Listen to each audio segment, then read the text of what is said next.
I want to share, I think, a powerful thought based on the Me'am Lo'ez and Rav Kook. So the Me'am Lo'ez explains about what does it say, Ve'aretz haisa tohu vavohu ve'chosher al penei sehom ve'ruach Elokim merachefes al pnei hamayim. The earth was chaos and void. Right? It's like the second verse of from Genesis, from Bereshit, of the Torah. It's right away at the beginning, after God created the world, he says, the earth was chaos and void, with darkness on the face of the deep, and the Spirit of God fluttering on the face of the water.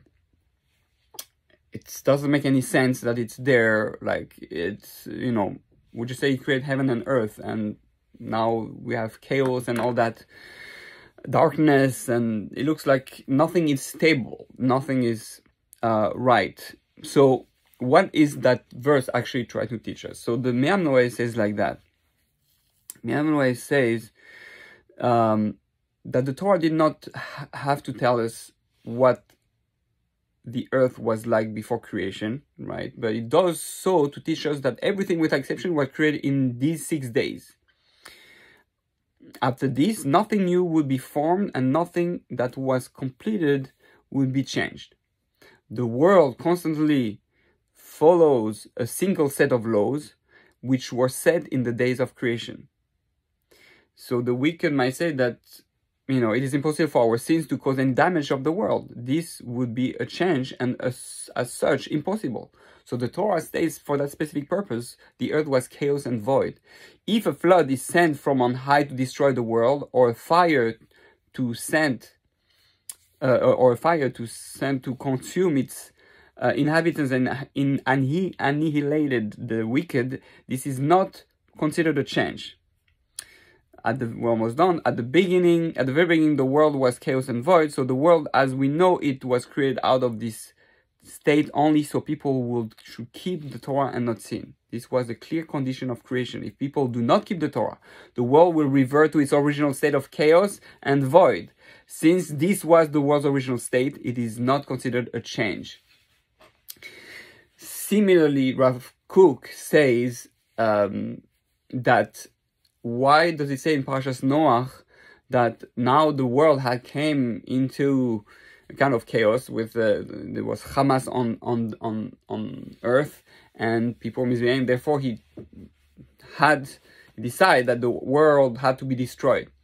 So those seems very simple, but they're very powerful. So Rav Kook, just like the Me'am Lo'ez, who implies it, says that we have to realize that the state of the world, the laws of the world, the laws of the stability of the world, health, nature, animals, everything is completely dependent on our character traits, on our good character traits, which is something actually that I had been teaching for a while about the fact that there are 4 elements in creation: earth, water, air, and fire, and that whenever and all those 4, says Rabbi Chaim Vital, correspond to one of the 4 root of all good and evil character trait.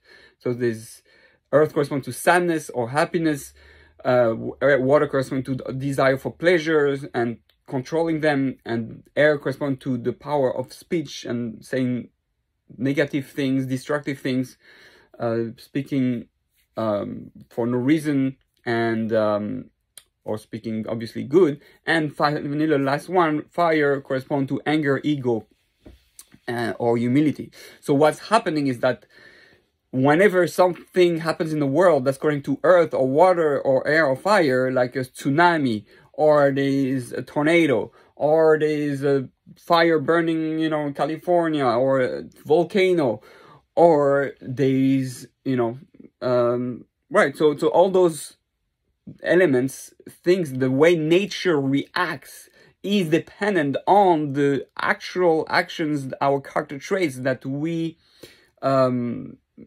misuse.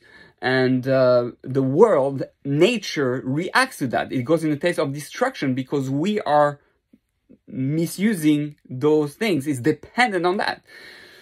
So what's happening is that Rav Kook was saying that we are in charge of how nature is going to respond. The more we're righteous, the more the world will be in a state of peace. There'll be no corona. There will be no tsunami. There'll be no fires. There'll be no... What makes all the crazy things, the natural catastrophes, right, that happens in the world, the pandemic, all the... What's the root of that? Our character traits. So this is a shift that people need to really understand. Those are the laws, those are the spiritual laws of nature connected to the spiritual. Every physical thing has a soul, right? Everything is about what's inside. So if what's inside, the character traits, are destructive, the body is going to get sick. The earth and the world, creation, is the body of the spiritual. What's the spiritual?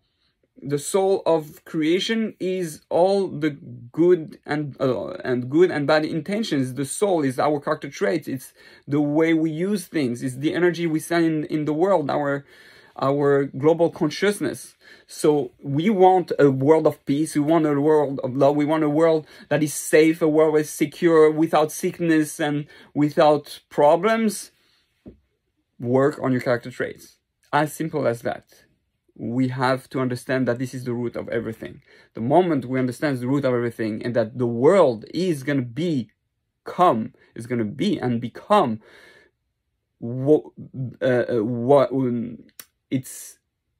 to reflect what it is that we make it be, right?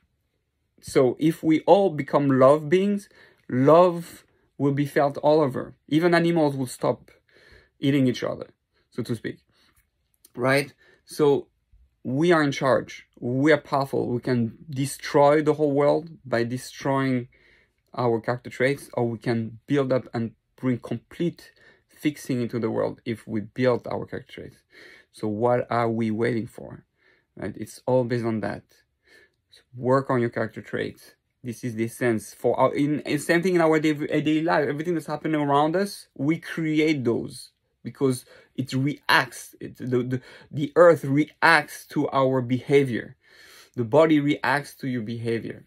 So may we all be able to internalize this message deeply and understand that we are the change, and that we need our character traits to be our center of focus. You can learn all the Torah you want. You can do all the mitzvahs you want. Nothing is going to get better if your character traits are not the main goal and the source you use in a healthy way to learn Torah and to do everything you want to do in the world.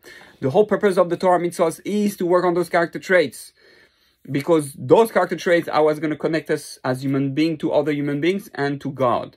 We are here to become one with God. God said, you want to be one with me? Work on your character traits. Become a loving person. Become a chesed person. Become a humble person. Become a patient person.